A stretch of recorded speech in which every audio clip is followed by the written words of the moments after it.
안녕하세요 시청자 여러분, 주니어 랜선 교육 세 번째 시간이 돌아왔습니다. 저는 진행을 맡은 김성원입니다. 오늘은 6월 호국 보훈의 달을 맞아서 특별한 강사님 모시고 좋은 말씀 나눠보도록 하겠습니다. 저희가 오늘은 패널로도 특별한 분을 모셨습니다. 한국자유총연맹 청년경영인분과의 위원장을 지내고 계신 오빈 위원장님 모셨습니다. 위원장님 안녕하세요. 안녕하십니까. 안녕하십니까. 네, 반갑습니다. 오늘 특별히 자리에 함께 해주셨는데 네. 간단한 인사 말씀 부탁드리겠습니다. 안녕하세요 시청자 여러분. 한국자유총연맹에서 청년경영인분과 위원장을 맡고 있는 오빈입니다. 호국보훈은 나라를 위해 자신의 몸과 마음을 바친 분들을 기리는 것이라고 알고 있습니다. 이런 뜻깊은 달에 자유대한민국의 가치와 재산을 지킬 수 있는 특별한 강연을 접할 수 있는 기회를 갖게 되어 영광입니다. 경청하며 배우는 시간 기대합니다. 네, 말씀 감사합니다. 벌써 호국 보훈의 달의 그 분위기가 물씬 벌써 풍기게 하고 또 시작부터 약간 경건한 마음을 갖게 하신 좋은 말씀 잘 들었는데요. 예, 이제 오늘 모신 강사님 소개시켜 드리겠습니다. 지난해 명강의로 저희에게 정말 무수한 감동을 주셨습니다.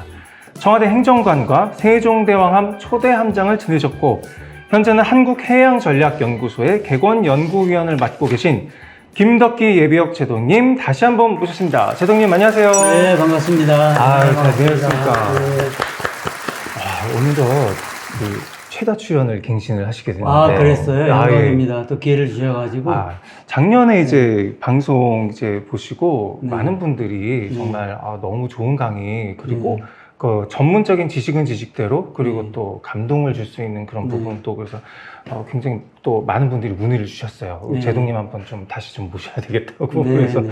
그래서 오랜만에 모셨는데 네. 간단히 인사 말씀이랑. 네, 여러분 반갑습니다. 특히 그 미래의 주인공이 될 여러분과 함께 또 특히 최근 이슈가 되고 있는 서해의 중국 내화 전략과 동향에 대해서 말씀을 드리고 또 우리가 이것에 대해서 어떻게 대응을 해야 될지에 대해서 강의할 수 있는 기회를 갖게 된 것을 무한한 영광으로 생각합니다. 아유, 감사합니다. 오늘도 잘 부탁드리겠습니다.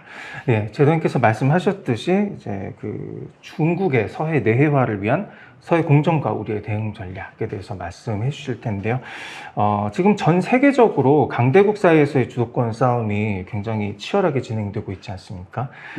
특히나 이제 미국과 중국의 경쟁 구도가 날로 격화되고 있다는 인상을 강하게 받고 있는데요. 그렇다면 저는 그 미국과 중국의 전략 경쟁의 바로는 무엇이며 상호 간의 위협의 인식은 어떤지 말씀 먼저 부탁드리겠습니다. 네, 굉장히 좋은 말씀을 해주셨는데요. 사실 제가 이제 2003년부터 청와대에 행정관을 근무를 했는데 그 당시에 중국이 우리 과거 고려와 발해 지역을 전국의 역사로 만드는 동북 공정이 그때 이제 시작이 되었거든요. 네네. 그 시기가 끝나고 이제 20년이 흐른 지금은 서해 바다 그리고 한반도 주변 해역을 중국이 여러 가지 분야에서 굉장히 위협을 하고 있습니다. 네네. 그래서 사회자님께서 좋은 질문을 해주셨는데 사실은 미국이 이제 중국과 전략 경쟁을 하고 있는 지금 과정에 있습니다. 그래서 발언이라는 말씀을 하셨는데 사실 미국이 1979년도 1월 1일 중국과 국교 수립을 한 이후에 그 당시에 이제 미국이 소련과 공산 진영과 자유 진영의 체제를 두고 굉장히 첨예하게 대립하는 시기였는데 미국의 입장에서는 만약 중국이 미국 편이 된다고 하면 소련을 쉽게 무너뜨릴 수 있겠다라는 생각을 하고 79년도에 이제 외교 수립을 했습니다. 그 이후에 중국을 경제 발전 그리고 개방을 시키면 분명히 자유민주주의 체제로 들어올 것이다라고 이제 판단을 하고 적극적으로 지원을 했는데 그리고 20년이 지난 2001년도 12월 11일 날 세계 무역 기구인 WTO에 가입을 시켰어요. 그러면서 중국이 사실은 급성장하게 되었고 중국이 성장하게 된 배경에는 미국의 적극적인 지원과 그 다음에 덩샤오핑이라는 중국의 지도자가 개혁과 개방을 같이 병행하면서 이렇게 커지게 되었거든요. 그래서 중국의 전문가들이 미국의 전문가들이 분명히 중국이 변화할 것이다라고 기대를 했는데 WTO를 2001년도에 가입한 이후부터 중국이 다시 이제 자유민주주의가 아니라 기존 공산 그런 사회주의 체제를 유지하면서 이제 미국과의 갈등이 시작되었는데 2008년도를 여러분이 아마 기억할 텐데 그때 이제 북경 올림픽이 있었어요. 그러면서 이제 중국이 정치, 경제, 사회 모든 분야에서 세계적인 영향을 확대하면서 이제 부상하게 되었는데 이것이 이제 미국과 중국의 어떤 전략적인 경쟁의 시작이 되었다. 즉 발언이다 이렇게 이제 이야기를 할 수 있는데 네. 특히 이제 미국이 여러 가지 그 갈등 속에서 자극을 받은 것이 덩샤오핑이 이제 사망한 이후에 그 이후에 이제 후진타오가 장점인 이어서 정권을 인계받으면서 중국의 경제 성장이 이제 굉장히 커지고 있는 과정에서 사실은 동중국해와 남중국해 그리고 말라카 해협을 거쳐서 대부분의 80%, 90%의 중국 수출입이 이제 이루어지는데 그때까지만 해도 사실은 미국이 해군력을 이용해서 남중국해나 말라카 해협의 해적들을 미국이 다 관리를 해줬어요. 그러면서 사실은 중국의 입장에서는 프리 라이딩을 통해 가지고 자기네 중국의 수출 수입을 확대화시킬 수 있었거든요. 근데 이제 후진타오가 권력을 잡은 다음에 2003년도가 되면서 이제 중국이 경제가 커지는데 과연 미국의 바다에 대한 그 보호를 미국에 의지할 필요가 있겠는가? 우리도 스스로 개척을 해야 되겠다. 이런 이제 생각을 하면서 말라카 딜레마라는 용어를 2003년도에 사용을 합니다. 그래서 말라카 해협이 850에서 900km 정도 되는데 그 인도네시아와 이제 싱가포르 이렇게 말레이시아가 인접하고 있는 그 해협인데 이 해협이 굉장히 과거에는 이제 해적이 굉장히 많고 수출입할 때마다 상선의 굉장히 다양한 위험이 많았어요. 근데 이제 미국이 다 관리해서 해적은 거의 없어진 상황인데 이제 중국의 입장에서 보니까 만약에 중국이 이제 미국하고 갈등이 생겨가지고 미국이 남중국해나 그 다음에 말라카 해협으로 통하는 해상 교통로를 통제하게 되면 중국은 어떻게 하지 이런 이제 위협 인식을 갖게 된 거예요. 그러면서 이제 말라카 위협이나 딜레마라는 이야기를 하고 그 다음에 2006년도에는 자, 이 말라카의 딜레마를 해결하기 위해서는 우리가 강한 해군력을 가져야 되겠다라는 생각을 하고 대양 해군을 표방했습니다. 그러면서 이제 중국 해군이 커지기 시작했거든요. 그러다 보니까 이제 미국의 입장에서 야, 이 떠오르는 부상하는 중국을 어떻게 견제, 또 경쟁에서 이길 것인가라는 고민에 이제 빠지게 됩니다. 그래서 미국은 중국과의 그 전략 경쟁을 세 가지 영역에서 인식을 합니다. 첫 번째는 경제 영역, 두 번째는 가치 영역, 세 번째는 안보 영역이거든요.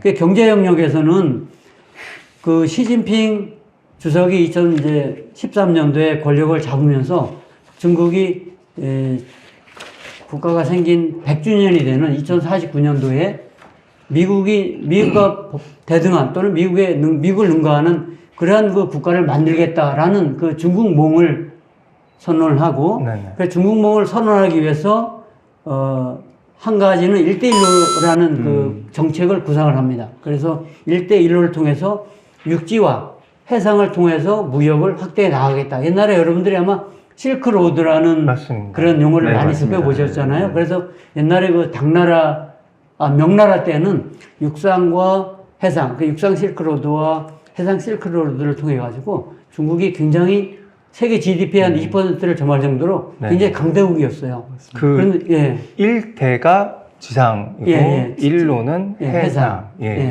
그래서 이제 그런 그 꿈을 시진핑이 이뤄보겠다는 생각이에요. 근데 불행하게도 중국의 역사에서 명나라가 개척해 놓은 조금 전에 사회자님께서 말씀하신 바다의 그 무역 통로를 일로라고 하는데 그것을 이제 명나라가 무너지면서 청나라가 정권을 이양받았는데 1대1로를 다 무시하고 그리고 명나라 때 개척했던 그런 그 해상 개척로 무역항을 청나라에다 폐쇄를 하게 돼요. 그러다 보니까 지금 시진핑이 들어와서 중국의 어떤 그 정치 지도자로서 중국의 과거와 현재 미래를 생각하다 보니까 왜 명나라 때 훌륭한 세계에서 진짜 강대국이었는데 그 길을 잊지 못했을까 청나라가 그런 생각을 하면서 이제 1대1로를 새롭게 구상하고 그것이 이제 중국 경제에 굉장히 큰 영향을 그리고 중국 경제가 미국의 버금가는 그 위치로 성장하게 되는 배경이 됩니다.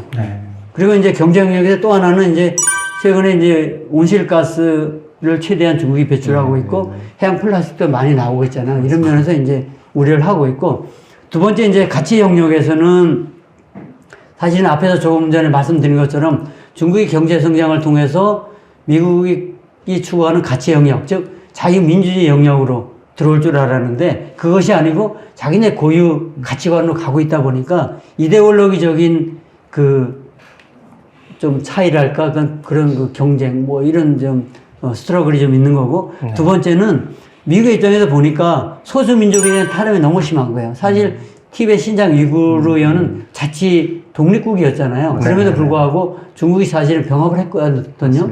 그것은 중국은 뭐 사실 무력 진압을 안 하고 뭐 자연스럽게 병합을 했다고 하지만 그것을 통해 가지고 다양한 그 소수민족 탄압이 이루어지고 있고 또 종교적 민족적 자율성을 강화를 하고 있다 보니까 이것이 이제 미국의 가치에 상반되는 거죠. 이거에 대해서 이제 여러 가지 그 위험의식을 느끼고 있고 마지막으로는 안보 영역이거든요. 특히 이제 안보 영역 중에서 중국이 지금 1대1로 그 투자 돈을 통해 가지고 다양한 국가에 투자를 하고 있는데 그것이 이제 일종의 그 투자 받은 국가를 중국화하기도 하고 또 그 국가에 돈을 빌려주면서 높은 이자를 챙기고 있어요. 그러다 보니까 그 국가가 경제적으로 중국에 복속되고 또 복종할 수밖에 없는 그런 시스템으로 가고 있어서 중국이 이것을 굉장히 우려하고 있는데 이러한 그 1대1로를 통한 경제 성장이 또 군사력 강화와 또 군사력 강화를 이루어지는 가운데 이 기술이 또 민수 기술로 전환이 돼가지고 우리 뭐 트레이드 오프라는 뭐 용어를 쓰기도 하는데 그러다 보니까 군사 기반 또 민수 기반의 민군 융합 전략이라는 것을 이제 시진핑 주석이 국가 발전 전략으로 이제 수립해 하고 있다 보니까 이런 것을 이제 우려를 하고 있고 또 하나의 안보 영역에서는 남중국해가 굉장히 중요한 우리뿐만 아니라 일본, 대만, 그 다음에 미국의 입장에서 굉장히 중요한 해역이기도 하고 이 지역은 누구는 국가가 통제한 것이 아니라 자유롭게 개방되고 서로가 공유할 수 있는 영역이 돼야 되는데 중국이 70년대 중반부터 남중국해가 이제 중사군도, 서사군도, 남사군도 이렇게 이제 구분이 되어 있는데 중사군도부터 중국 바다로 만들기 시작했어요. 그러면서 사실은 이미 남중국해 중에 중사, 서사군도는 이미 다 자국의 바다를 만들었고 그 다음에 남중국해를 중국이 이제 인공섬을 7개를 건설하면서 거기에다가 군사기지화를 하고 또 제가 볼 때는 중국이 이제 인공섬을 만들고 군사기지화를 하면 유엔 해양법에 따르면 내가 내 연안 지역으로부터 배타적 경제 수역이나 또 영해라는 그런 특별한 그 관할권을 가질 수 있게 되어 있거든요. 그래서 제가 볼 때는 중국이 남중국해 인공섬을 건설하면 미국 입장도 마찬가지고 분명히 배타적 경제 수역을 선포하고 영해를 선포할 것 이렇게 보고 있는 거예요. 그러면 200캐리 배타적 경제 수역을 선포한다고 하면 남중국해의 90%가 중국의 관할 영역이 되는 거예요. 이제 그러다 보니까 베트남이나 필리핀이나 브루나이, 인도네시아는 이거에 대해서 굉장히 우려를 하고 있는 부분이거든요. 그런데 사실은 그 남중국해에서 중국과 영토 분쟁을 하고 있는 이 국가들이 너무나 경제 군사적으로 너무 약하다 보니까 중국에 대응할 수 없는 영역이에요. 그래서 이런 부분은 이제 미국이 우려를 하고 있습니다. 그래서 최근에 미국의 입장에서 보면 중국이 인도 태평양 그리고 남태평양 도서국까지 영향을 확대하는 것을 중국은 우방국 또는 파트너 국가의 미래의 안보에 대해서 우려하는 부분이 이제 커지고 있는 과정이거든요. 그래서 이거에 대해서 미국은 어떻게 대응을 하고 있느냐. 사실은 필스버리 같은, 미국 내 중국 전문가들이 WTO를 가입한 이후에 중국이 이제 굉장히 성장해 오는 과정에서 2000년대 초반부터 중국 전문가들이 미국이 중국에 대해서 지금까지 유지해 온 전략을 반드시 바꿔야 된다. 우리가 중국을 저렇게 지원하게 되면 언젠가는 중국이 미국의 등에 비수를 꽂을 것이다 라고 하면서 중국을 견제해야 된다는 목소리를 크게 냈는데 사실은 미국의 그 행정부들이 크게 신경을 안 썼어요. 그런데 이제 오바마 행정부가 들어오면서 피보트 에시아라는 그 정책을 통해 가지고 중국에 대한 견제를 시작했거든요. 그때 핵심이 무엇이었냐 하면 중국이 저렇게 커지게 되면 분명히 인도 태평양, 특히 아시아 지역에 중국의 영향력이 확대될 것이고, 그리고 미국의 어떤 영향력이 축소될 것이다. 그것도 하나의 영향력이지만 더 중요한 것은 아시아 안보의 불안정을 가속화시킬 수 있다. 이런 생각을 하게 됐거든요. 그래서 그 당시만 해도 미국의 그 해군력이 60%가 유럽에 있었고 40%가 아시아에 있었는데, 핵심 내용 중에 하나는 이 해군력 배치 밸런스를 60을 인도 태평양으로, 40을 유럽으로 그걸 바꾸는 전략을 해서 지금은 이제 그런 밸런싱이 어느 정도 이루어진 과정에 있습니다. 그러면서 미국이 과거에 소련을 멸망시키기 위해서 상쇄 전략이라는 옵셋 스트래티지라는 전략을 구현을 했어요. 그래서 소련을 견제할 때는 소련이 군사적으로 우주 분야나 뭐 바다나 그다음에 지상에서 또는 탄도미사일 같은 분야에서 이제 미국에 도전을 하니까 이 분야를 어떻게 상쇄시켜서 소련이 미국에 도전하지 못하게 할 것인가라는 고민을 하면서 이제 상쇄 전략을 70년대부터 계속 구현해 왔는데, 최근에는 미국이 중국과 러시아를 견제하기 위해서 제3차 상쇄 전략을 지금 구현하고 있어요. 그리고 핵심이 뭐냐 하면 이제 산업 기반의 이제 기술이 다양하게 발전을 하다 보니까 최근에 이제 AI 관련 기술이 국방 분야뿐만 아니라 민수 분야에도 많이 이제 활성화되고 있으니까 이 AI 기반 기술을 통해서 중국과 러시아가 미국에 도전하지 못하도록 하는 전략을 지금 구현하고 있습니다. 여러분이 알고 있는 것처럼 지난 그 바이든 행정부가 2022년도 2월 달에 인도 태평양 전략을 이제 발표하게 돼요. 그러면서 그 전략 중에 우리 대한민국과 일본 그리고 미국이 이제 3자 트라이레터럴 정상회담도 하고 하면서 여러 가지 이제 변화가 있는데, 그 중에 변화 중에 하나는 군사적인 측면에서 미국이 과거에 이제 태평양 사령부가 우리 주한미군 사령부를 작전 지휘를 하고 있거든요. 그 주한미군 사령부를 작전 지휘하는 태평양 사령부가 인도 태평양 사령부로 바뀌었어요. 그래서 그 작전 관할하는 영역이 저쪽 그 미국 본토 서쪽부터 사실은 우리 지금 청해부대가 작전하고 있는 그 아덴만까지가 이제 인도 태평양 작전 영역이에요. 세계에서 가장 큰 영역인데 여기를 이제 인도 태평양 사령부에 이제 지시를 하고 영역을 확대해 나가고 있습니다. 근데 그러면 미국의 이러한 그 중국 견제 전략에 대해서 중국은 미국에 대해서 어떤 입장과 어떤 전략을 가지고 있는지 간단하게 설명을 드리겠습니다. 아직도 중국은 미국에 대해서 미국 주도의 세계 질서에 도전할 의사가 없다라고 공적으로 이제 표방을 하고 있죠. 그럼에도 불구하고 시진핑은 어떤 생각을 하고 있느냐? 미국 주도의 세계 질서는 용납할 수 없다. 그래서 미국과 중국은 세계 질서를 이끌어가는 중심 국가인데 새로운 국제 관계를 형성하자 이렇게 이야기를 하고 있어요.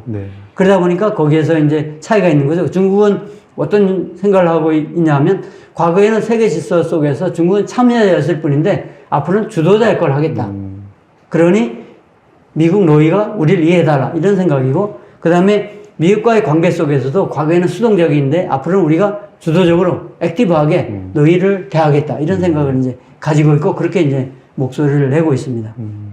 그리고 이제 미국이 조금 전에 말씀드린 것처럼 지난 이제 바이든 행정부에서 국가 안보 전략서에 중국을 전략적 경쟁자라고 이제 언급을 하고 이제 너희와는 이제 과거와는 다르게 우리가 너희를 적극 지원했던 80년대, 90년대, 2000년대와는 다르게 너희는 이제 우리와 전략적 경쟁자다라고 이야기를 했는데, 그거에 대해서는 중국은 어떤 생각을 가지고 있냐 하면 서로 다른 체제가 세계 질서를 유지하고 있는데 그걸 인정해야지 미국 너희 무슨 소리 하느냐 이렇게 이야기를 하고 있고, 그리고 상호 입장 차가 다르지만 민감한 문제에 대해서는 서로 윈윈하자 이렇게 이제 중국의 그 목소리를 내고 있습니다. 그래서 중국은 크게 보면 6가지 정도의 어떤 정책을 미국에 대해서 하고 있는데, 첫 번째는 충돌이나 대립을 회피하겠다.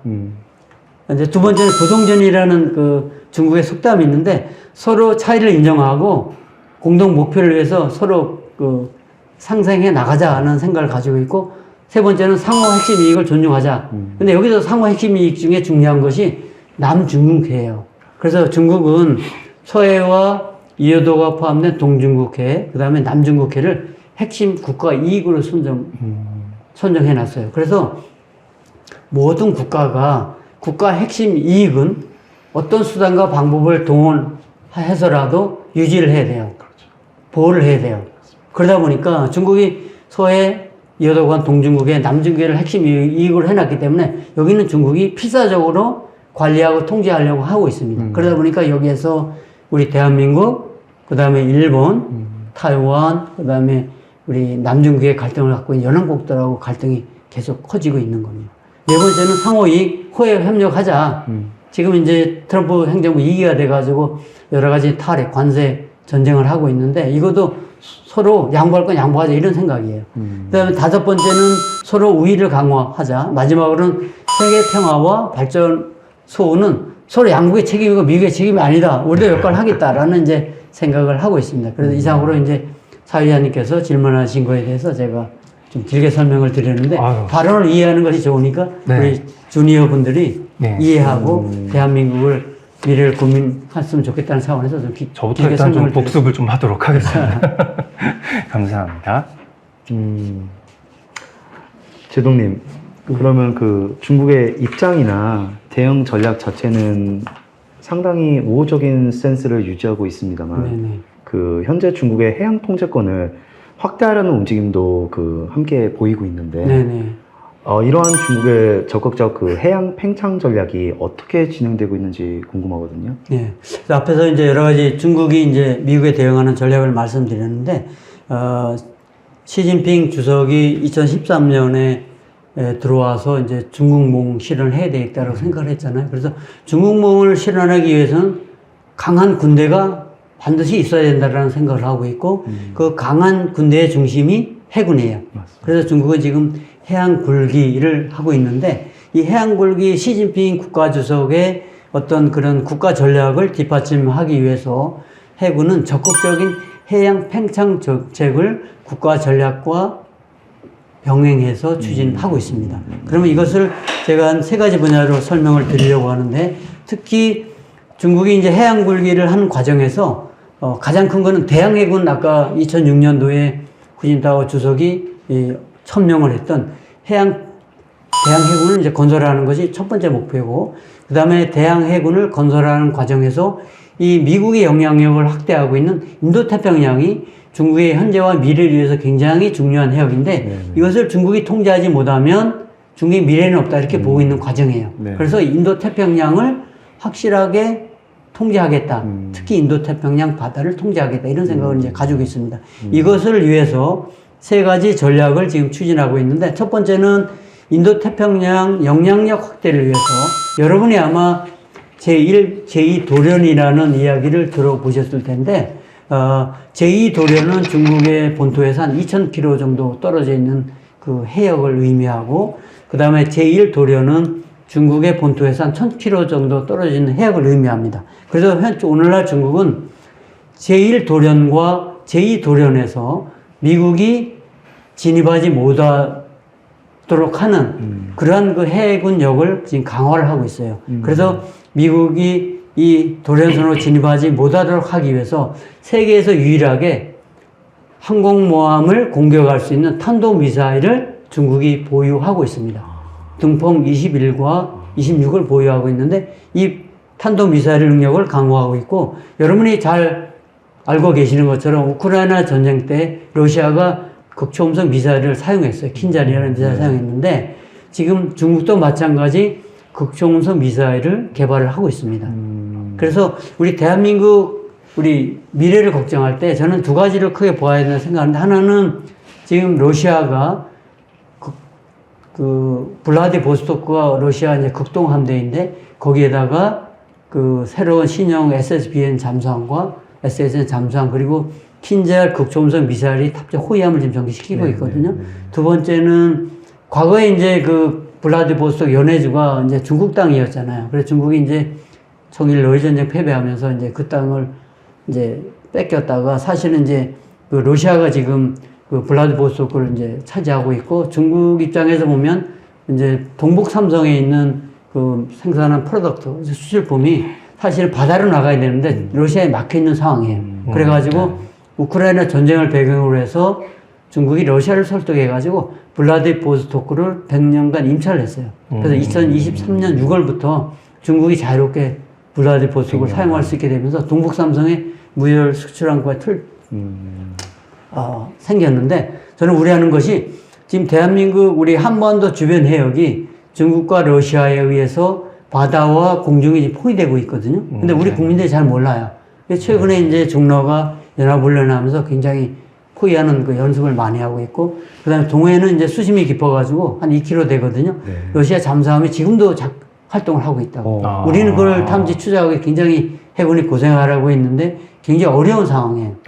이제 그래서 우리가 이제 뭐 해군이 우리가 원자력 추진 잠수함도 가져야 되겠다라고 이야기하고 있는 것이 네. 현재 일어나고 있는 안보 상황을 우려해서 그런 것이고, 그 다음에 이제 그 첫 번째 분야에서 대한탄도 미사일도 가지고 있고, 두 번째는 수상함 전력을 굉장히 강화하고 있는데, 항모가 지금 3척이 있는데 중국이 2035년까지 6척으로 늘리려고 합니다. 그리고 그다음 중국형, 여러분이 아마 제가 세종대왕 초대 함장이었으니까 세종대왕이 최초 이지스함이었잖아요. 네, 우리 네. 국민들의 자부심이기도 한데 중국도 중국형 이지스함을 구축해 건조해가지고 운영을 하고 있어요. 지금 053형과 55형이 있는데 이 이지스함을 계속 확대해 나가고 있어요. 그다음 세 번째는 잠깐 죄송한데 그러면은 그 지금 현재 블라디보스토크 임차를 중국이 해서 한 경우에 지금은 그쪽으로 오고 가는 해로에는 상업적 용도로만 지금 상업적 용도를 쓰고 있고, 그다음에 우리 중국하고 중국하고 러시아 군용기가 네네. 우리 카디지라고 방공 식별구역을 무단 진입을 하잖아요. 네. 그러면 이 친구들이 전투기들이 이어도 근해 동중국해에서 진입을 해서 동해를 거쳐서 블라디보스토크 들어가면 블라디보스토크에 해군 기지도 있고 공군 기지도 있는데 공군 기지도 들어가요. 그리고 그 다음에 이 블라디보스토크가 또 다른 의미를 갖는 게 중국 함정도 자유롭게 들어갈 수 있고, 그 다음에 세 번째는 또 우려될 게 이제 북극해가 녹고 있잖아요. 그러면 이제 북극항로가 개척이 되고 있거든요. 그러면 중국이 북극항로로 진출하는 전진 기지가 될 수 있는 거예요. 왜냐하면 우크라이나 전쟁 중에 시진핑이 푸틴이 시진핑을 만나가지고 북극항로가 이제 개척이 될 건데 우리가 협력하자고 하면서 사실은 러시아의 그 쉐빙선이 이제 얼음을 깨고 항로를 개척하는 선박을 얼음을 깨는 선박을 쉐빙선이라고 하는데, 그 선박을 우리 삼성중공업에서 건조해가지고 러시아에 제공을 했어요. 우크라이나 전까지. 근데 우크라이나 전쟁이 터지면서 푸틴이 후진타오하고 시진핑하고 관계를 개선하기 위해서 쉐빙선을 이제 중국 러시아한테 주겠다라고 해서 군사적 목적으로 사용하게 군사적 목적도 사용되지만 북극해가 개척이 되면 이 쉐빙선이 큰 역할을 할 거예요. 그래서 이 쉐빙선이 힘이 필요하니까 과거와 같이 뭐 디젤 그 기름이 아니라 이제 핵추진이 필요하거든요. 그래서 푸틴이 뭐라고 제시했냐면 핵추진 기술을 우리가 줄 테니까 배만 건조하라. 그렇게 해서 지금 중국하고 러시아가 지금 협력을 하고 있어서 이것도 큰 우려가 돼요. 그래서 블라디보스토크가 앞으로 대한민국 안보에 큰 위협이 확대될 것이다. 그리고 러시아는 과거 냉전 시대에 소련이 그 베트남의 캄남은 기지에 전진 기지를 가지고 있었잖아요. 그 꿈을 아직도 갖고 있어요, 푸틴은. 그래서 작년 11월에 러시아 킬러꽃 잠수함이 남중국해에서 필리핀 수상함에 의해서 탐지되고 부상한 적이 있는데, 그런 것처럼 적극적 우크라이나 전쟁을 하고 있음에도 불구하고 푸틴은 해군력을 남중국해에 적극적으로 투사하고 있다라는 것을 우리 젊은 우리 지도자들이 미래 지도에 잘 인식하는 필요가 있어요. 맞습니다. 지금 러시아 하면은 우크라이나 동부 전선 쪽에서 이제 쏠릴 수밖에 없지 않습니까? 그쪽으로 인식이. 그 와중에 또 블라디보스토크 항에 대한 이제 말씀은 저도 처음 들었는데 거기에다 또 중국이 또 임차를 했다는 사실, 이런 부분 같은 경우는 저희가 정말 잘 알아둬야 되는 부분이라고 생각이 되어서 좀 첨언을 좀 말씀을 사실 우리 많은 이제 언론에 나와서 또는 뭐 전문가들이 이야기를 하면서 사실은 이 바다의 중요성, 한반도 주변 해역에 대한 중요성에 대해서는 강조한 부분이 많지 않아요. 그래서 저는 어떤 그 강의하는 장소나 세미나에 가면 이 얘기를 분명히 하는데 앞으로의 우리 대한민국에 대한 미래는 분명히 주변국의 영향을 받는데 특히 중국, 러시아의 영향이 크다. 근데 블라디보스토크 항구 같은 경우는 우리 미래에 직접적인 영향을 갖기 때문에 우리가 잘 보아야 된다라고 생각합니다. 두 번째는 해양에서 국가 이익. 아까 제가 서해, 이어도관 동중국해, 남중국해를 중국의 바이탈 국가 핵심 이익이라고 설명했는데 이것이 이제 내화와 연계가 되어 있는데 이것을 이런 그 전략을 구현하기 위해서 해군력을 적극적으로 사용하겠다라고 표방을 했고 그렇게 지금 투자를 하고 있어요. 네. 그런 가운데 2021년도 2월 달에 중국이 해경한테 필요할 때 국가 핵심 이익 보호를 위해서 무력을 사용해라라고 권한을 줘버린 거예요. 그래서 지금 우리가 서해에 중국이 지금 124도선을 들어와서 무단 저는 침범이라고 생각하는데 그래서 해경과 해군이 엄청 고생을 하고 있거든요. 그래서 만약에 그런 상황에서 해경이 무력을, 중국 핵이 무력을 우리한테 사용한다고 하면 우리가 어떻게 할 것인가 계속 고민해야 된다고 생각합니다. 정부차원에서 명확한 지침을 내려서 중국이 만약 해경이 우리한테 무력을 사용하면 우리도 사용해라. 라는 그런 지시를 명확히 해줘야 되는데 그런 게 지금 아직도 불명한 상황이라 우려가 되는 부분. 마지막으로는 중국이 이제 과거에는 중국에 있는 기지를 통해서 해군력을 투사를, 우리 투사라, 프로젝션이라는 용어를 쓰는데 바다에 해군력을 보냈는데 이러다 보니까 한계가 있는 거예요. 그래서 이제는 해외에 전진 기지를 확보하겠다라고 생각을 해서 2017년도에 여러분이 알고 있는 것처럼 우리 청해부대가 작전을 나가면 그 지부티 기지에서 군수 보급을 받아요. 우리 기름도 받고 식량도 받고 또 거기에 있는 프랑스 병원에서 치료도 받고 하는데 그 지부티에 중국이 해군 기지를 확보했어요.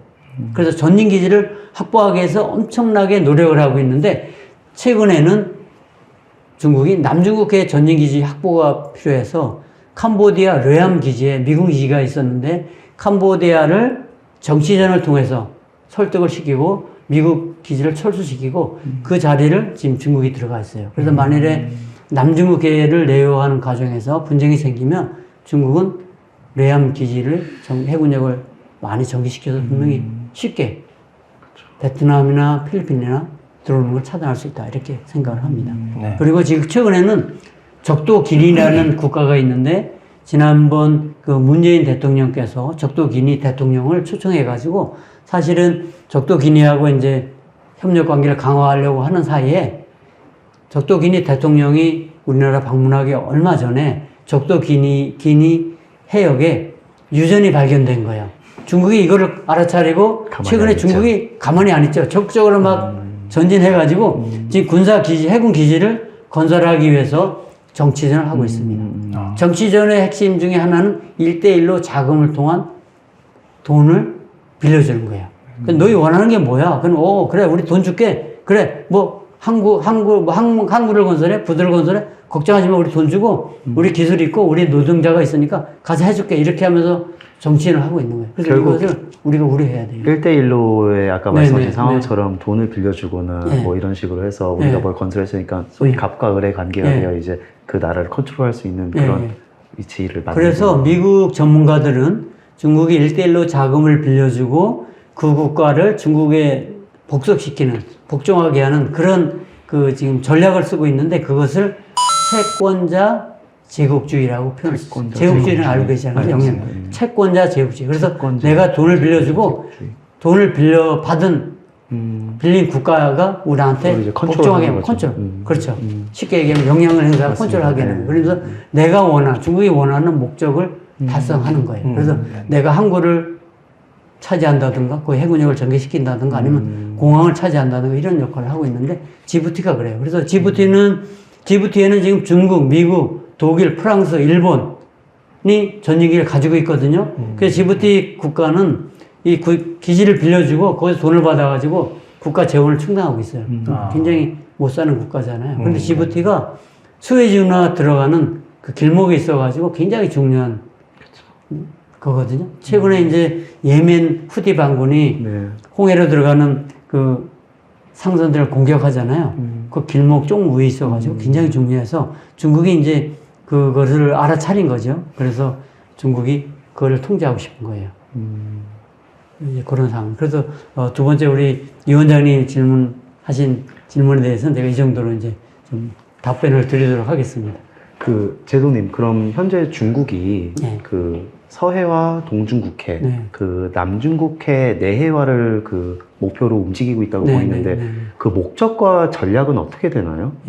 예, 좋은 질문 해주셨는데 사실은 우리가 이제 서해에서 중국이 이제 불법 구조물을 설치하는 것을 우리가 논하기 전에 네. 위원장님께서 그런 질문을 해주셨기 때문에 제가 사실 서해 내화를 보기 전에 왜 그러면 중국은 서해, 이어독반, 동중국해, 남중국해를 내화하고 있을까에 대해서 한번 네, 네. 고민해보는 시간을 갖도록 하겠습니다. 그 목적은 몇 가지가 있는데 이거를 국가 전략 차원, 안보 차원, 경제 차원 이렇게 이제 구분할 수 있는데 이 세 가지 차원을 연계해서 보면은 첫 번째는 시진핑 주석이 표방하고 있는 중국몽 실현을 위해서 과거는 사실 중국이 대륙 국가라고 생각을 했어요. 왜냐하면 러시아, 그 다음에 인도, 그 다음에 파키스탄 이런 국가들과 몸과 국경을 접하고 있다 보니까 사실은 대륙에서의 위협이 굉장히 중요했거든요. 그래서 중국하고 소련이 1960년대 중반까지는 관계가 굉장히 좋았는데 60년대 말에 흑룡강 이 주변부터 이제 국경 분쟁이 생기면서 네, 관계가 굉장히 악화됐거든요. 네, 그런 틈을 타서 이제 미국이 중국하고 외교 관계를 수립했는데 그 당시에는 냉전이 끝나기 전에 그러니까 소련이 멸망하기 전까지는 중국이 사실 대륙 국가로서 우리 국경 육상에 있는 국경선을 어떻게 보호할 것인가에 굉장히 초점을 많이 뒀어요. 그런데 이제 덩샤오핑 지도자가 나타나면서 개혁과 개방을 통해서 미국과의 관계를 개선하면서 경제가 굉장히 좋아지다 보니까 이 연안 지역에 있는 상하이를 포함한 이 지역이 굉장히 성장하다 보니까 이제는 중국이 우리가 대륙 국가가 아니야. 욕심을 내야죠. 이제는 해양 국가가 돼야 돼. 라고 욕심을 내기 시작했어요. 그러면서 영향력을 확대하기 위해서 내화를 하고 있다. 이렇게 생각합니다. 사실 중국은 육지 면적이 러시아, 캐나다에서 세 번째로 크고 그 다음에 해안선이 사실은 8개 국가하고 해안선을 점호하고 있다 보니까 야 이것을 우리가 근해라고 정의를 하고 우리 바다로 완전히 만들어야 되겠다는 생각을 합니다. 그래서 우리 근해라는 용어는 옛날에 그 덩샤오핑 시대에 해군 참모총장을 지낸 유아칭 제독이 만든 용어인데 그것을 중국이 지금 공식적으로 사용을 하고 있어요. 그래서 근해는 이 서해, 이어도 동중국해, 남중국해 다 포함되어 있다. 이렇게 생각하시면 두 번째 목적은 남중국해와 그 다음에 동중국해, 서해에서 미군이 접근하는 것을 차단해 거부하는 겠다는 생각을 갖고 있어요. 그래서 앞에서 설명드린 것처럼 제1도련선을 가지고 있고 세 번째는 좀 전에 말씀드린 것처럼 중국이 주장하는 근해 방어 강화 및 전략적 완충지대를 확보하겠다. 완충지대는 버퍼존을 의미하거든요. 그래서 이 완충지대를 만들어 놓으면 중국이 미국으로부터 직접적 위협을 받지 않는 거죠. 그런 지역을 바다에 만들겠다는 생각을 가지고 있는 거고 그래서 제2도련선을 그었고 지금 미국에서 볼 때는 아마 중국이 제5도련선까지 이렇게 선정할 것이다 보고 있고 그다음 남태평양 도서국의 영향을 확대하면서 보이지 않게 그 제3도련선을 하와이에서 저쪽에 이제 베링해 쪽으로 그어놓은 상황이거든요.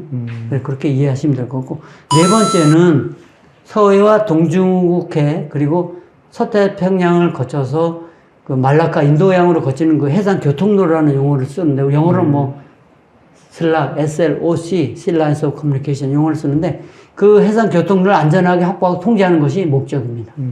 그런 목적을 갖고 있고 특히 이제 중국은 그 세계 그 20대 컨테이너 그 항구가 20개를 기준으로 하면 중국의 동북 삼성에 지금 그 5개가 있어요. 우리 부산이 지금 세계 6위거든요. 그 5개 그 항구가 동북 삼성에 있다 보니까 만약에 미국이 서해의 해상 교통로를 통제한다고 하면 동북 삼성에 있는 그리고 우리 서해와 동중국의 해상 교통로를 미국이 통제하면 동북 삼성에 있는 무역이 통제되는 거예요. 그걸 굉장히 우려하고 있어요. 그래서 그것이 이제 하나의 큰 우려사항이에요. 그래서 중국은 지금도 미국 군함이 군산 이북으로 들어오는 것을 굉장히 우려하고 있어요. 그 군산에 우리 미 7호 공군이 전개되어 있잖아요. 중국은 불만이 굉장히 많아요.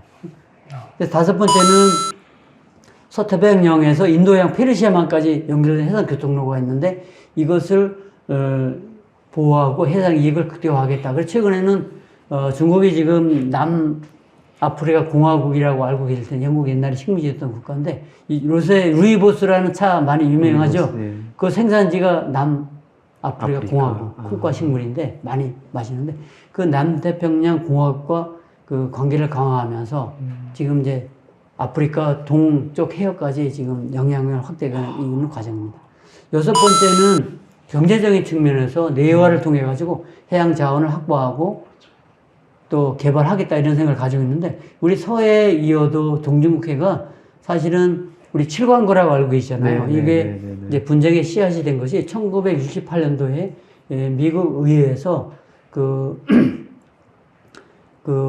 유엔에 건의해가지고 한번 우리 지질학자를 서해, 동중국해, 그 다음에 남중국해에 한번 해저에 어떤 특성을 가지고 있는지 한번 조사를 하라라고 해가지고 모레이 박사 일행을 그 미국 조사선에 태워가 조사를 시킨 적이 있어요. 그래서 68년도 말에 이 분들이 이제 레포트를 유엔에 제출했는데 이것이 이제 서해의 분쟁의 씨앗이에요. 그러면서 이제 7강구가 사실은 이제 1978년도에 박정희 대통령이 우리 좋아 여기 자원이 있다면 우리 한번 개발해보자 그래가지고 이제 7강구 개발하면서 일본이 이제 도전하면서 이제 부정적인 시각을 나타내면서 우리가 이제 78년도에 그 공동 개발 구역 DDG라고 하는데 조인트 디벨롭먼트 존을 설정해가지고 78년도 50년간 계약을 체결했거든요. 그것이 이제 28년도에 끝나게 되는데 그것도 할 말이 많은데 간단히 이야기하면 계약 종료 3년 전에 우리 더 연장하다가 통보를 해줘야 돼. 그것이 이제 올해 8월 달에 그걸 안 하면 터미네이션이 됐는데 종료가 되는데 종료가 되면 7강과 포함된 그 이어도가 거기 같이 있잖아요. 그래서 그 해역은 일본 해로 될 확률이 굉장히 높다라는 것을 주니어 여러분들이 잘 인식하면 좋겠습니다. 2달도 안 남았는데. 얼마 안 남았어요. 그래서 그런데 우리가 지금 이제 막 정부에서 과거 정부에서도 별로 관심을 안 썼어요. 근데 지금은 관심을 써야 돼요. 그럼요. 그래서 전문가들이 이야기를 하고 있음에도 불구하고 사실은 그런 부분이 좀 부족한 상황입니다. 자, 그러면 이제 목적을 말씀드려. 그러면 이 목적 달성을 위해서 중국은 어떻게 하고 있을까? 전략을 좀 말씀을 드리면 기본적으로 중국은 내화 전략을 세 가지 전략을 갖고 있는데 첫 번째는 잠식 전략이에요. 조금씩 야금야금 자기 바다를 만들어가는 과정이에요. 그래서 중국이 앞에서 말씀드린 것처럼 70년대 중반부터 중사군도, 소사군도 지금 다 두 가지만 점령을 했고 남사군도의 영역을 확대해 나가는 과정에 있고 두 번째는 무기 전략이에요. 그래서 2016년도에 필리핀이 상설 국제재판소에 중국이 남중국해에 건설한 인공섬은 영토가 될 수 없고 영해를 선정하는 기준이 될 수 없다. 어떻게 생각하십니까? 라고 이제 재판 제기를 했잖아요. 상소를 한 거예요. 그랬더니 국제상설재판소에서 1982년도에 합의한 유엔 해양법에 따라서 중국이 만든 노예 인공섬은 영해가 될 수 없고. 영해가 될 수 없고 섬으로서 인정받을 수 없다라고 판결을 했어요. 근데 중국은 어떻게 무시하고 계속 만들고 있는 과정. 세 번째는 차단 전략이에요. 그래서 중국은 남중국해와 관련돼 가지고 다자 간의 협력을 반대해요. 양자 간. 그래서 말씀드린 것처럼 이 양자간 하면서 정치전을 통해 가지고 이 정부가 자기를 따르게 만드는 거예요. 좀 더 쉽죠. 필리핀 같은 경우에 지금 대통령 지분 정부 이전에 투테르트였잖아요. 투테르트한테 정치전을 통해 가지고 중국을 조화도록 만들어서 양자 해결을 하도록 계속 강요를 하고 투테르트가 베이징도 방문하고 그랬잖아요. 이런 전략을 갖고 있어요. 자, 그러면 이런 전략을 기반으로 해서 중국은 어떤 세부적인 걸 추진하고 있냐면 인공섬을 건설하는 거 첫 번째. 부위를 설치하는 거, 구점을 설치하는 거 이렇게 가고 있어요. 자, 그러면 사례를 들어보면 중국을 좀 더, 남중국해를 좀 더 상세히 보면 지금 7개 인공섬을 건설하고 있고 1개를 지금 추가하고 있는데 2022년 3월 달에 세계섬의 군사기지화를 완료했어요. 근데 그 군사기지화에는 부두 한 200m짜리 부두도 있고 그 다음에 700m짜리 부두도 있고 350m짜리도 있어요. 그 700m 부두에는 항공모함이 전개될 수 있고 근데 활주로 같은 경우에는 약 한 3km 정도 되거든요. 여기 뭐 전투기도 뜨고 내릴 수 있죠. 뜨고 내릴 수 있고 그 다음에 경락고도 가지고 있고 그리고 이제 중국이 대공미사일이 약하다 보니까 러시아 S-300 대공미사일을 사가지고 지금 전개시켜 놨어요. 그래서 지금 그 활주로 같은 경우에는 뭐 한 6대 항공기 이상이 전개될 수 있는 기지가 있고 레이저 뭐 이런 무기도 해놨어요. 그래서 나중에 이제 동영상 PPT에 보신 피어리 크로스라고 그 융수자호에 있는데 거기에 보면 군사기지 건설하는 모습이 되어 있는데 사실 중사군도 영흥도라는 섬이 있는데 거기에 이제 이 군사기지를 할 때 이것을 그 설계를 해가 똑같은 모양으로 만들고 있거든요. 자, 그렇게 보시면 될 것 같고 그 다음에 아까 말씀드린 것처럼 전진기지를 확보하는 거예요. 네네. 그래서 이제 지금 이제 캄보디아를 설득해서 뢰양기지를 확보했고, 그 다음에 베트남에도 계속 전진을 하고 있는데 사실은 베트남 전쟁이 끝난 다음에 중국이 베트남을 침공했잖아요. 그래서 베트남과 중국 사이는 별로 안 좋아요. 네네. 그리고 지금 중국이 그 남중국해의 자기네 바다라고 주장하는 근거가 명나라 때 구단선이라는 선이 있거든요. 네. 그래서 과거엔 10단선이었어요. 네. 그런데 이제 그 통킹만이 이제 중국과 베트남이 접하고 있는 그 해역인데 거기에 하나의 선은 합의를 해서 없어지고 9단선을 지금 근거로 하고 있는데 그런 것처럼 이제 전진기지를 확보해서 하고 있는 거고 그 다음에 그 2003년도에 이제 후진타오 주석이 말라카 딜레마를 이야기하면서 태국을 이제 정치인을 통해서 태국 정부를 꼬셔가지고 그 태국만이라고 있어요. 네네. 그 캄보디아 앞에 태국만에 거기에 이제 그 땅이 그 대륙이 굉장히 길쭉하게 돼 있잖아요. 예, 예. 거기에 이제 운하를 뚫으려고 협의를 했어요. 크라 운하라고 하거든요. 여러분이 파나마 운하 잘 알고 계시잖아요. 예, 그래서 대서양과 태평양을 연결하는 그 운하인데 그래서 태국 정부를 정치인을 통해 설득한 다음에 크라 운하를 2005년도부터 이제 만들기 시작해가지고 현재는 이것이 이제 크라 운하 그 공사가 좀 지연되고 있는 상황이에요. 여러 가지 상황으로. 그렇게 보시면 될 것 같고. 그 다음에는 인공섬 이제 건설을 하기 전에 인공 구조물을 설치하는 거예요. 뭐 부패를 설치한다든가 우리 서해처럼 뭐 이런 뭐 양식장이라는 네네. 그런 구조물을 설치해가지고 그걸 통해가지고 나중에 이제 뭐 영토 경계선이라든가 바다의 경계선을 설정하는 근거로 이제 활용하려고 그렇게 하고 있습니다. 그래서 우리 서해 동중국해는 여러분이 알고 있는 것처럼 이미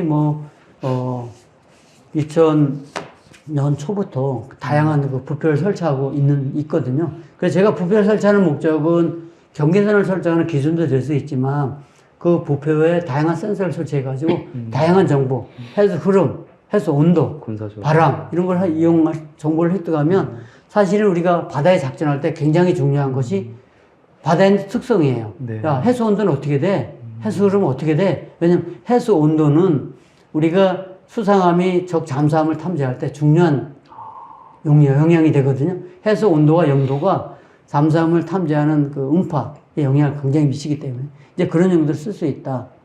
그 다음에 또 하나는 중국이 이제 내화를 하기 위해서는 국제해양법이나 국제법이 있지만 자기 국내 법을 강화해요.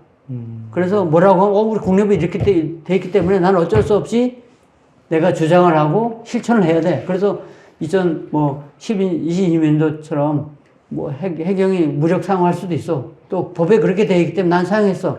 또 난 잘못이 없고 정부한테 물어봐. 이렇게 이제 하는 거예요. 그래서 이 법률전을 수행하는데 법률전 집행 일환으로 뭘 했냐면 2013년도에 이어도판 동중국해에 방공식별구역이 있어요. 그래서 우리가 주장하는 선과 중국이 주장하는 선, 일본이 주장하는 선이 틀린데 중국은 2013년도 11월 달에 방공식별구역을 선정해요.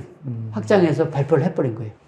그래서 우리도 마찬가지로 2013년 12월 8일 날 사실은 방공식별구역을 중국이 확장한 만큼 이어도가 포함해서 거버렸거든요. 그래서 이게 방공식별구역이 어떤 의미를 갖느냐 하면 우리 민항기가 들어오잖아요. 네, 그러면 그 국가가 이 민항기를 유도하는 책임 구역이 있어요. PII라고 식별을 해줘야 돼요.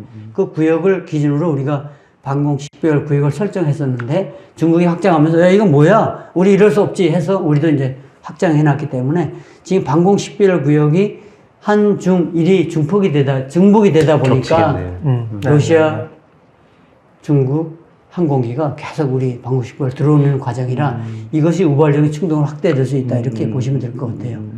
그 다음에 또 하나는 배타적 경제 수역이라고 있는데 이것이 이제 1982년도 유엔 해양법이 설정되면서 나온 새로운 그 제도예요.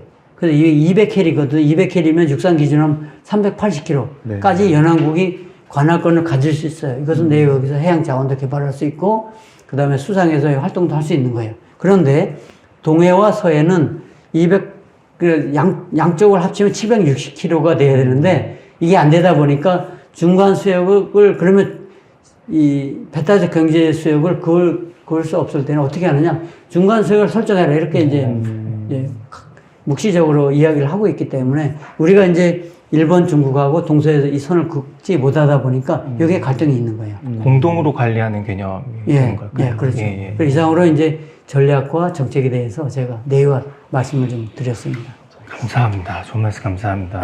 이쯤에서 제가 좀 질문을 하나 더 드리면, 그러면 지금 그 첨예하게 뭔가 좀 이렇게 어찌됐든 이제 서로 간의 국익에 따른 어떤 그런 이 잠정 조치 수역이라고 합니다. 그래서 그 지금 서해 잠정 조치 수역에 중국이 지금 구조물을 지금 계속 설치를 하고 있는데, 왜 그런지 이 이유에 대해서 좀 말씀 좀 부탁드리겠습니다. 자, 그러면 우리가 이제 최근에 이슈가 되고 있는 것이 서해 잠정 조치 수역에 대한 그 이슈거든요.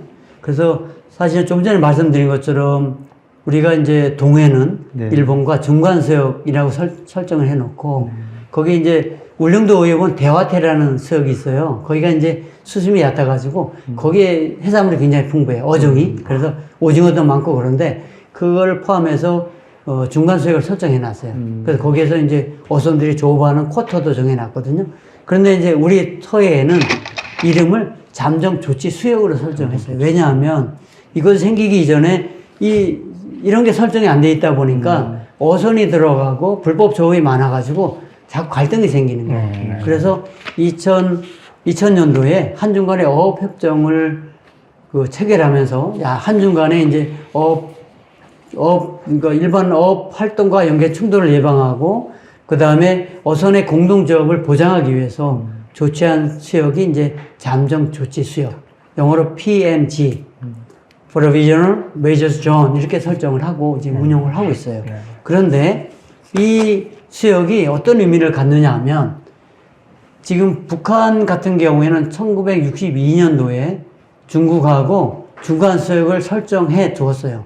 여러분들이 아마 초등학교나 중학교 때 그 삼각주라는 그 용어를 들어보셨을 거예요. 강에서 강물이 바닷속으로 이렇게 흐르면은 민물에 있는 강의 모래가 바닷속으로 계속 이렇게 들어가요. 그걸 우리가 삼각주라고 하거든요. 그래서 압록강도 압록강 끝에 가면 서해로 흘러들어온 삼각주가 땅처럼 형성이 되어 있어요. 그래서 삼각주 끝부분을 직선으로 연결해서 중간선을 설정해 두었는데 그것이 124도 약 10분 정도 돼요. 중간선이. 근데 중국은 지금 서해 중간선을 124도라고 주장을 하고 있어요. 근데 우리는 그것이 아니고 중국 쪽으로 더 들어간 123도를 이야기하고 있어요. 근데 124도와 123도 1도 차이잖아요. 1도 차이는 바다의 넓이가 약 108km예요. 어마어마한 구역이에요. 그래서 만약에 중국이 124도를 주장하고 있고 우리가 인정하게 되면 서해 바다의 72%가 중국 바다가 되는 거예요. 그런데 우리가 123도로 이야기를 하잖아요. 그럼 서해 바다의 60%가 중국 거, 우리가 40이 돼요. 중국이 이제 특성이 이렇게 있기 때문에 그건 이해해야 될 부분이라. 그래서 지금은 우리가 해군 해경이 123도를 우리 중간선으로 획정하기 위해서 열심히 작전을 하고 굉장히 고생을 많이 하고 있다라고 보시면 될 것 같고, 그 다음에 이것을 중국은 지키기 위해서 지금 해군 군함이 계속 124도 선을 넘어서 백령 인근까지 들어오는 상황이라 이거에 대해서 우리가 지금 많이 우려를 하고 있어요. 이것은 힘과 힘에 의한 그 국가 간의 경쟁 논리이기 때문에 우리가 힘이 약하잖아요. 그래서 해군력도 약하다 보니까 대응의 한계가 있다. 이렇게 이해를 하시면 될 것 같아요. 자, 그러면 서해는 어떤 해양 자원과 개발과 연계해서 갈등의 역사가 있어요. 아까 68년도에 모레이 박사 일행이 68년 유엔 레포트가 발원이라고 이야기를 했잖아요. 그리고 2005년도에 위드로 윌슨 센터의 셀릭 해리슨 박사가 또 보고서를 내기도 했고, 그 다음에 2005년도에 중국이 이것을 근거로 해가지고 군산 앞바다에 소국 시추를 시도했어요. 우리가 군산 앞바다 소국 시추를 시도했는데 중국의 반발로 이제 못했고, 2008년도에 또 한반도 근해 해역, 특히 이제 바레만 주변 해역 이쪽을 이야기하는데 거기 소국 시추를 막 해가지고 우리가 항의하면 중단이 되었거든요. 그게 이제 역사고, 최근의 역사를 보면 2014년부터 18년까지 중국이 이제 이어도가 포함된 그 서해와 이어도가 포함된 동중국에 부표를 설치하면서 갈등이 시작이 되었어요. 그리고 최근에 이제 불법 구조물은 아마 2018년부터 설치가 된 것 같아요. 그래서 최근에 이제 이슈가 된 거는 그 국회에 이제 국회의원이 서해에 대한 여러 가지 상황을 보고하는 과정에서 지난달에 이제 언론에 이슈가 되기 시작을 했거든요. 그래서 최근에 작년에 지난 5월 달에 또 이제 문제가 된 것이 새로운 부표 기존 거 10개 플러스해서 3개가 추가로 발견이 되었어요.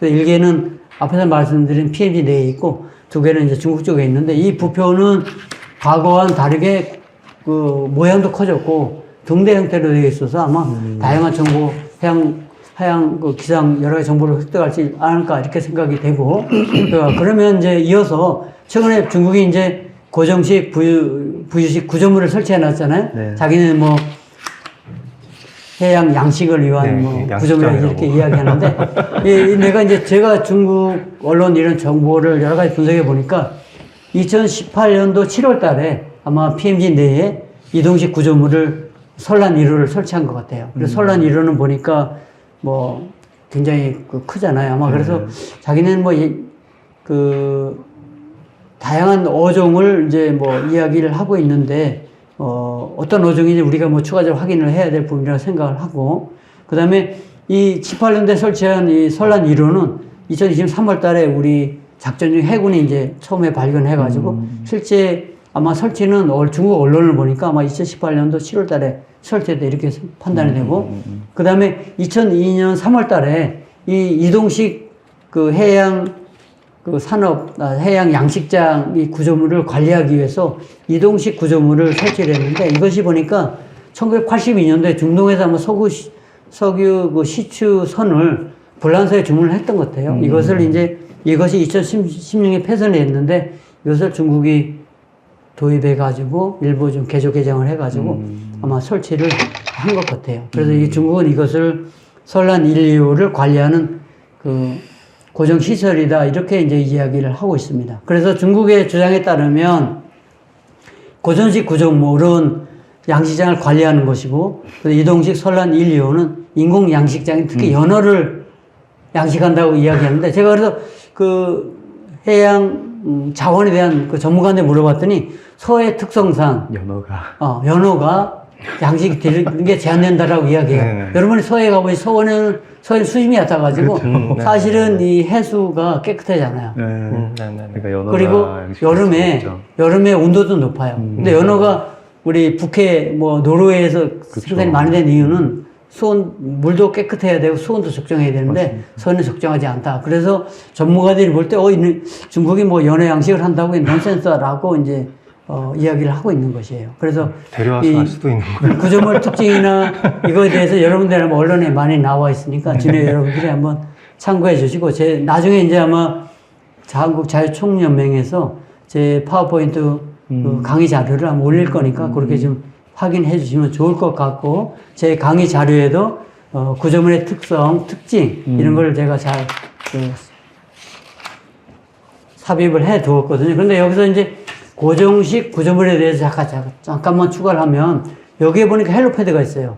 헬기가 이착륙할 수 있는 장소가 있어서 그 의미는 뭐냐 하면, 필요하면 군 헬기가 거기에서 작전하면서 서해에서 활동하는, 100년도 근해에서 활동하는 우리 해군 작전을 다 모니터링 할 수가 있다라고 생각을 하고, 그 다음에 두 번째는 그 구조물에 안테나가 많아요. 그러면 거기에 인공위성과 연계된 정보를 받는 안테나가 설치가 되면 유사시에 거기에 전개되어 있는 중국 해군 함정이 이 중국에는 바이두라는 인공위성이 올라가 있잖아요. 네. 바이두를 기반으로 해서 GPS도 이제 만들고 있는데 그런 정보를 받아가지고 해군 함정이 작전하는데 유리한 환경을 조성할 수 있다.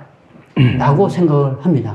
그래서 이것이 큰 우리가 군사적인 차원의 우려사항입니다. 자, 그러면 중국이 설치한 그 구조물이 국제법적으로 문제가 없느냐, 법적으로 문제가 없느냐, 이걸 한번 살펴봐야 되잖아요. 그죠? 네. 그래서 중국의 공식 입장은 순수한 양식 목적이다. 영주권 주장이나 해양 경계 핵정은 무관하다. 네. 라고 이야기를 하고 있음에도 불구하고 과거 남중국해에서 한 그 행위를 보면 이건 아니다. 라고 인식하는 것이 분명히 좋을 것 같다. 라고 생각을 합니다. 자, 그러면 2001년도에 우리 중국과 어업협정을 체결했잖아요. 그 측면에서 보면 이것이 불법인가 아닌가 라고 이해를 할 수 있는데 그때 어떤 내용이 포함되어 있느냐 하면 양국이 어업과 항해위의 행위, 즉 시설물 설치, 지하화정 개발을 금지하기로 했어요. 여러분이 사회전 생각할 때 어때요? 이건 합법적이에요, 불법이에요? 사실 양국 간에 합의한 사항을 위반한 거예요. 그러니까 이거는 위반한 사항이다. 이렇게 정확히 이해하시면 될 것 같아요. 네, 네. 자, 그러면 국제법적인 측면에서 볼 때 이것은 합법이냐, 불법이냐라고 보시면 되는데 유엔 해양법에는 해당 구조물과 관련해 가지고 세 가지 법조항이 있는데 제 60조, 그 다음에 74조 이렇게 막 구분이 64조 구분이 되어 있거든요. 60조에 따르면 인공섬 시설 및 구조물은 섬의 지위를 가지지 않는다라고 되어 있어요. 그러니까 중국이 구조물을 설치하고 이것을 기반으로 해서 여기에서 뭐 어떤 직선 기선을 걷는다, 영해를 구분한다든가 이건 가질 수 없다는 거고 64조에 따르면 국제 항행의 자유를 방해해서는 안 된다는 게 이제 기본 그 생각이고 안전 수역을 존중하고 국제 기술을 준수해야 된다는 생각이에요. 74조에 따르면 경계 미핵정 수역. 우리는 경계가 설정되어 있지 않잖아요. 아직 합의를 못했으면 수역에서는 시설물과 같은 대형 구조물을 설치하는 것은 금지될 수 있다. 금지한다는 거예요. 그러니까 중국은 금지될 수 있다는 의미는 자의적으로 우리 할 수 있다는 의미를 보고 있는 거죠. 그래서 이거는 국제법적으로도 위반 사항이다라고 이렇게 이해하시면 될 것 같아요. 자, 그러면 중국은 왜 이걸 설치했을까 궁금하시잖아요. 그래요? 그래서 언론에서는 단편적으로 뭐 이렇게 이야기를 하고 있는데 저는 국가 전략적인 차원, 경제적인 차원, 안보적인 차원을 나누어서 좀 주니어 여러분들에게 좀 이해를 시키려고 합니다. 첫 번째는 국가 전략적인 측면에서 보면 영유권 주장 또는 해양 경계 핵정 근거로 활용하려고 한다라고 저는 생각합니다. 그래서 왜냐하면 이러한 근거는 남중국해 인공섬 사례를 근거로 삼으면 될 것 같아요. 자세한 내용은 제 강의 자료를 보시면 될 것 같고 두 번째 군사 안보적인 측면에서 보면 조금 전에 구조물에 이제 헬로패드가 있고 만약 인공위성 정보를 그 안테나가 있고 하면 해양에서 중국 상선이나 어선 그리고 군함이 이 수역에서 활동하는데 필요한 정보를 제공하는 거잖아요. 그래서 우리가 이런 그 상황을 해양 영역 인식이라는 용어를 써요. 이 해양 관련 전문가는 이 용어를 이해를 많이 하는데 그래서 MDA, Maritime Domain Awareness라는 용어를 많이 쓰는데 이 부분은 해경이나 해경 그리고 일반 그 해역을 관리하는 전문가들은 이 용어를 쓰고 있어요. 그래서 해양 영역 인식을 확장하는 거예요. 이걸 확장하기 위해서는 정보를 다양하게 획득할 수 있어야 되는 부분이고 그 다음에 이것을 통해 가지고 한미 해군 활동을 감시 경계하고 그 다음에 중국 해군 해관과 해군 함정의 활동에 대한 필요한 정보 등을 제공할 수 있다라고 보고 있어요.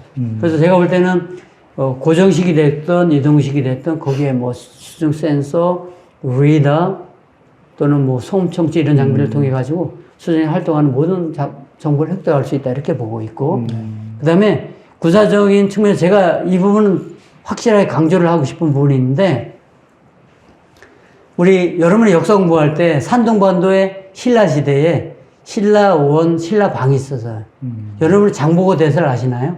장보고 대사. 예, 예. 그죠? 바다의 신라 왕자. 시대 바다를 통해서 무역을 개척했던 바다의 왕자 장보고. 네. 장보고 대사가 무역 활동을 했던 곳은 지금 저기 청해질이라는 저기 거기 우리 남쪽에 있는 그쪽하고 그 산둥반도의 신라방 신라원을 통해서 무역을 했거든요. 예, 예. 거기가 지금은 어떻게 되어 있냐. 우리 여러분 저 칭따오 맥주 잘 알잖아요.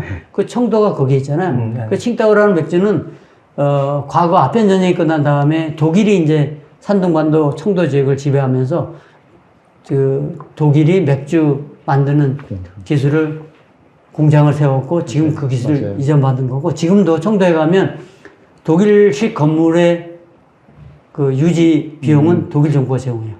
그래요? 네. 어. 그래서 그대로 유지가 되고 있어요. 그런데 이 산둥반도가 우리 대한민국의 미래를 위해서 굉장히 중요하다라고 생각합니다. 자, 우리 박근혜 정부 때 성주에 미군이 미군 기지 보호를 해서 사드를 배치했잖아요. 네, 네. 근데 중국이 어떻게 했죠? 그랬죠. 굉장히 반대하고 우리 대한민국을 무시하고 그다음에 중국 관광에 못 오게 뭐 제재를 굉장히 많이 했어요. 그런데 2002년도 우리가 늦게 안 사항이에요. 산둥반도 그 이위안이라는 현이 있는데 거기에 중국이 대형 레이더를 설치해가지고 대만 이어도 동중계를 다 관리를 하고 있었거든요. 그런데 놀라운 사실은 그 대형 미사일 바로 이쪽에 새로운 레이더를 만들었어요. 서울에서 780km 떨어진 레이더. 그래서 한반도와 일본 전역을 다 볼 수 볼 수 있어요. 있겠네요.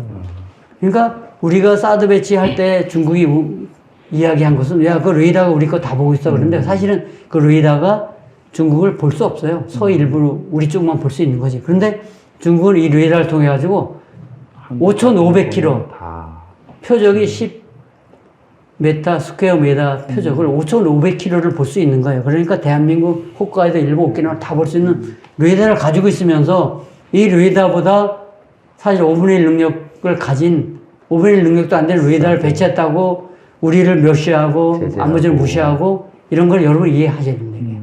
두 번째 이해해야 될 부분은 좀 전에 말씀드린 것처럼 중국이 서해 124도를 중간선을 획정해서 서해 바다의 72%를 가겠다 하고 있는 사실이에요. 네. 그래서 우리가 이걸 정확히 인식하고 우리 국회를 포함해서 우리 학자, 정치인, 그 다음에 우리 정부에서 중국에 명확히 서해 중간 수역은 123도다라고 이야기를 해야 돼요. 그 합의해서 123.5도를 할 수도 있어요. 그러나 124도는 우리가 양보를 할 수 없는 영역이다라는 것을 분명히 인식하고 강하게 주장을 해야 된다라고 생각하고 마지막으로 제가 이야기하고 싶은 것은 한반 6.25 전쟁 때, 한국 전쟁 때 중국은 압록강 두망을 통해서 지상군을 투입을 해서 우리가 사실 6.25 전쟁이 실패를 했잖아요. 네. 그리고 지금 미국이 그 제2 해병 사단을 잃어버린 그 베트남 한국 전쟁의 기념비가 워싱턴에 있잖아요. 네. 그런 것처럼 중국군이 들어오면서 우리가 사실 후퇴를 하게 됐는데 앞으로 북한의 유사 상황이 발생하면 중국은 압록강을 포함한 바다를 통해서 개입하게 되어 있다. 그래서 제가 그 자료에 산둥반도에 배치되어 있는 육해공군을 다 전력을 모살해 놨어요. 특히 상륙함, 우리 같은 독도함, 또 상륙 강수범이라고 이야기하는데 LPD 같은 함정을 중국이 북해함대 청도에 다 배치해놓은 이유가 뭐겠어요? 필요할 때 지상군을 투입하고 해병대가 지금 저기 5개 해병대 우리로 말하면 뭐 여단이 있는데 그 중에 일부를 지금 여기 배치해 두었거든요. 그 의미는 뭐냐면 유사시에 2개를 배치해 5개 중에 2개를 북해함대 산업에 배치했다는 의미, 유사시에 개입하겠다는 의미예요. 이것도 우리가 인식을 해야 된다. 그래서 한반도 유사시가 되면 제가 생각할 때는 러시아하고 북한의 군사관계가 강화되어 있기 때문에 북쪽으로는 러시아 그리고 중국 일부 바다는 중국이 개입할 거라고 분명히 인식을 해야 되고 또 때로는 러시아가 블라디보스토크 태평양 함대를 통해서 청진 나진으로 들어올 수 있다라고 인식해야 될 것 같다. 자, 경제적인 측면 마지막으로 말씀을 드리면 서해 해양 자원이 1968년 모레이 레포트를 통해서 증명이 된 거잖아요. 네, 네. 그래서 해양 자원은 이제 해양 생물, 광물, 에너지 등이 있어요. 그래서 중국은 이미 발해 안에 그 해저 그 자원을 이미 유전을 개발하고 있고, 그 다음에 이어도와 포함된 동중국의 경계선 남쪽에 이미 춘사호 해양 자원을 개발하고 있어요. 그래서 우리가 그것을 인식해야 되고, 우리가 지금 7광구에 일본과 협의한 JDG 구역 내에도 자원이 제가 볼 때는 매설돼 있다고 보기 때문에 일본과 28년도에 그 합의안을 협정을 터미네이션 할 건 아니라 빨리 8월달까지 이거 연장하자고 일본 정부에 제시를 해서 그것이 연장돼서 우리가 여도가 포함된 동중크에 대한 우리가 해양 자원 개발 권한권을 확대해야 되겠다라고 생각합니다. 자, 유엔 해양법적 측면 한 가지 빠졌네요. 유엔 해양법적 국제법적 측면에서 보면 중국이 서해 구조물 서해 실효적 지배의 근거로 활용하려고 한다. 그래서 앞에서 말씀드린 것처럼 서해에 대해서 또 중국이 내화를 하면서 중국 국내법뿐만 아니라 국제법을 잘 활용하고 있잖아요. 그래서 그런 근거로 활용하려고 한다 이렇게 생각을 합니다. 우리의 대응 전략은 제가 몇 가지를 언급해 놨는데 한 5분간의 대응 전략을 좀 설명을 드릴게요. 국가 전략적 차원의 대응 전략이 필요한데 사실은 지금도 마찬가지고 앞으로는 그러면 안 된다고 생각하는데 핵심 정부 차원에서 컨트롤 타워가 없어요. 해양 이슈에 관련해서. 그래서 단순하게 외교부나 국토해양부에 맡겨놓다, 해수부에 맡겨놓다 보니까 사실은 해양 이슈가 관리가 안 돼요. 그래서 미국은 대통령실 이하에 위원회가 있어가지고 여기에서 이제 해양자원 관련된 국가 해양 안보 관련된 전략서도 만들고 그 다음에 통제를 하고 있거든요. 그래서 우리는 대통령 직속으로 국가해양전략위원회를 만들자. 제가 쓴 용어이긴 한데 그리고 이거와 연계된 것을 국회에서 입법화했으면 좋겠다라는 생각을 합니다. 그래서 이 위원회를 통해 가지고 국가안보 전략서를 이제 새로운 정부가 들어오면 만들잖아요. 그래서 새로 들어온 정부가 국가안보 전략서를 만들면 이것을 기반으로 해서 국가해양 안보 전략서를 만들면 돼요. 그럼 우리가 서해 문제들을 어떻게 관리할 것인지, 한반도 주변을 어떻게 관리할 것인지, 그리고 북극해가 이제 개방이 될 것인데, 그럼 북극해에 대해서 우리가 어떻게 진출할 것인지, 이런 전략서를 포함시키면 되거든요.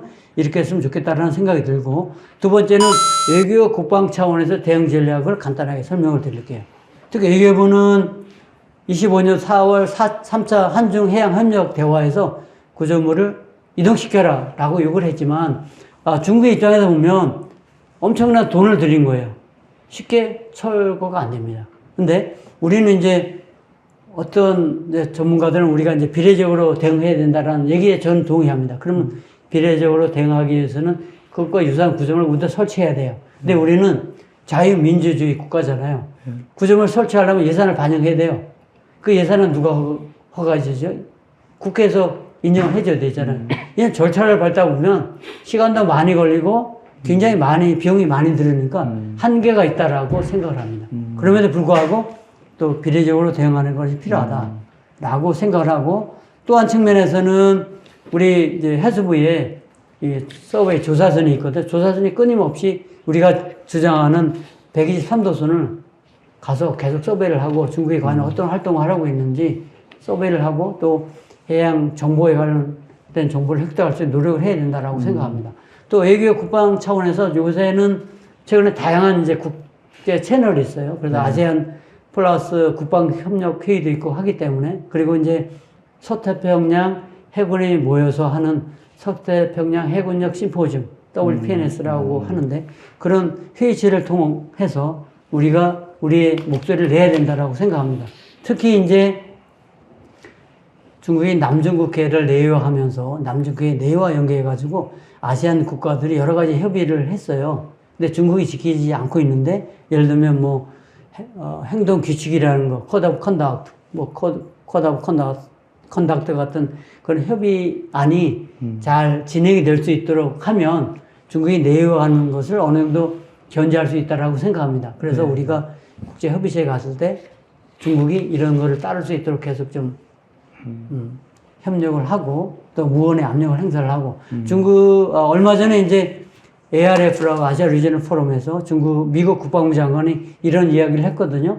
중국은 뭐 강하게 반발했는데 대만 문제도 언급을 했고 왜 대만은 독립국가인데 너희가 자꾸 무력으로 위협을 하고 있느냐 이건 맞지 않다라고 이제 이야기를 한 거죠. 그래서 사실은 대만 해협이 단순한 대만 해협의 문제가 아니라 대한 해협에는 우리가 무역하는 항로가 두 개가 있어요. 대한해협이 있고 바시 해협이 있거든요. 그래서 대한해협을 중국이 이어갈 때 우리 해상 교통로 두 개를 다 이어가고 있기 때문에 만약에 대한해협에 문제가 생긴다고 하면 우리 해상 교통을 막혀버려요. 그러면 우리 무역에 침몰타를 입는 거잖아요. 그래서 그런 점도 주니어 여러분들 이해해 주면 좋겠다라고 생각합니다. 자, 그러면 마지막으로 이제 군사 전략적인 차원에서 보면 앞에서 말씀드린 것처럼 중국이 이제 이렇게 여러 가지 이제 적극적으로 해군력도 투사하고 해경도 투사하고 최근에 이제 민간 선박을 무장화를 시켜가지고 사실은 자기네가 내화를 하는 전략에 지원을 하고 있거든요. 우리가 해상민병대라고 이제 표현을 하고 있는데 그 해상민병대가 여러분이 아마 해인한도라고 우리말로 해남도 여행도 많이 가고 있잖아요. 해남도에 그 본부가 있어가지고 거기에 시진핑 주석이 가가지고 그 창설직도 하고 그랬어요. 그래서 지금 최근에 이제 필리핀하고 그 남중국해 마지막 이제 인공섬 건설하면서 분쟁이 되고 있잖아요. 거기에 제일 앞에서 싸우는 그 세력이 민병대예요. 해상민병대. 근데 해상민병대인데 어선이 이제 그 무장을 하고 있다 보니까 필리핀 해경이나 해경에서 이 군함에서 무력을 사용하는 게 한계가 있는 거예요. 왜?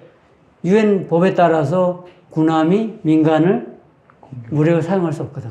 그런 한계가 있어요. 그래서 우리 일부에서는 뭐 그것을 우리가 이제 뭐 회색지대 전략이라고 이렇게 표현을 하기도 하는데 그런 면에서 우리가 대응을 해야 된다.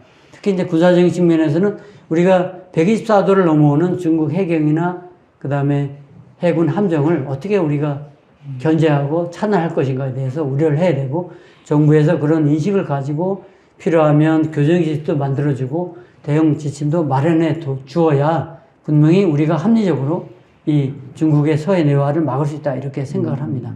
그리고 이제 그 서해 그 중간선 문제는 우리가 잠정 조치 수역 구역을 설정해서 한중간의 어업 분쟁이나 또는 한중간의 어업을 활동을 보장을 하기도 하지만 미래지향적으로 볼 때는 반드시 우리가 협의를 해야 될 부분이라고 생각합니다.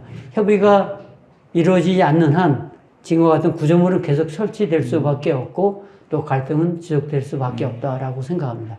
동해도 마찬가지 지금 중간 수역이 설정되어 있지만 언젠가는 반드시 중간 경계를 반드시 획정을 해서 그런 갈등이 없으면 좋겠다라는 생각을 합니다. 네, 말씀 감사합니다. 오늘은 김덕희 제동님을 모시고 중국의 서해 내화를 위한 서해 공정과 우리의 대응 전략이라는 주제로 다시 한번 명강의를 들을 수 있었는데요. 위원장님 오늘 강의 함께 하셨는데 네. 간단한 소감 좀 부탁드리겠습니다. 강의 듣는 내내 걱정도 참 많이 되고 네, 우려도 네. 되고 중국에 예전부터 이렇게 비단 대한민국뿐만이 아니라 전 세계를 향한 그런 내해와 자신들의 영토 이런 거에 대한 우려와 걱정이 참 많이 들었는데 방금 말씀해주신 그 저희 대한민국이 할 수 있는 대응과 전략 그걸 목표로 좀 찍었으면 좋겠고 오늘 강의 들으면서 예전 우리 조선시대 임진왜란 이후 병자호란과 그 정묘호란이 그 10년도 안 되는 사이에 일어났었잖아요. 이러한 외란이 그때는 그 양반사회의 그 분열과 대립으로 인한 정치적 혼란이 그 외세의 침략의 기회를 준 게 가장 큰 이유였었는데요. 현재 보면은 저희 나라 안에서 강하게 뭉쳐야 된다고 저는 생각을 해요. 네. 결국에는 그 정치적, 사회적인 그런 대립과 혼란은 결국 우리가 아닌 남에게 침략의 그 빌미를, 그 기회를 제공할 거라고 보거든요. 그래서 우리 대한민국은 한국자유총연맹이 강조하는 자유민주주의 수호와 국가안보 지킴이라는 그 가치를 지키기 위해 강해져야 하고요. 그 강함은 우리 국민의 단합에 있다고 봅니다. 감사합니다. 멋진 말씀 정말 감사합니다. 위원장님 멋진 말씀이시죠. 오늘 덕분에 사실은 강의가 그 주니어 우리 미래의 주인공이들 여러분들에게 우리 대한민국이 처하고 있는데 특히 이제 바다 문제에 대해서는 우리 여야 정치인 할 것 없이 한 목소리를 내어야 된다고 생각하고 이 원장님이 말씀하신 것처럼 안보라는 것은 우리 현재와 미래를 위한 영역이기 때문에 우리 국민 모두가 하나가 되어야 된다고 생각해요. 근데 최근에 보면 이 바다와 관계된 여러 가지 이슈가 많이 있는데 여기에 대해서 우리 국가 지도자들이 관심이 굉장히 적다라고 생각하고 오늘 기회를 통해서 미래의 주인공이 여러분들이 바다에 대해서 다시 한번 생각을 하고 그래서 어느 시대보다도 우리가 바다를 잃어버리는 순간에 최남선 선생이 바다를 잃어버리라는 그 논평을 쓰인 적이 있거든요. 그래서 그런 것처럼 우리가 바다를 잃어버렸을 때 일본으로부터 침략도 받았고 또 바다를 잃어버렸을 때 또 바다를 우리가 고민하지 않았을 때 우리가 성장하지 못했거든요. 그런 측면에서 우리가 오늘 좋은 그 시간이 되었으면 좋겠고 제가 강의를 마무리하면서 사실은 그 2차 대전을 승리로 이끈 지도자 중에 한 명이 이제 윈스턴 처칠이거든요. 그래서 처칠이 수상을 마치고 떠날 때 이런 이야기를 했어요.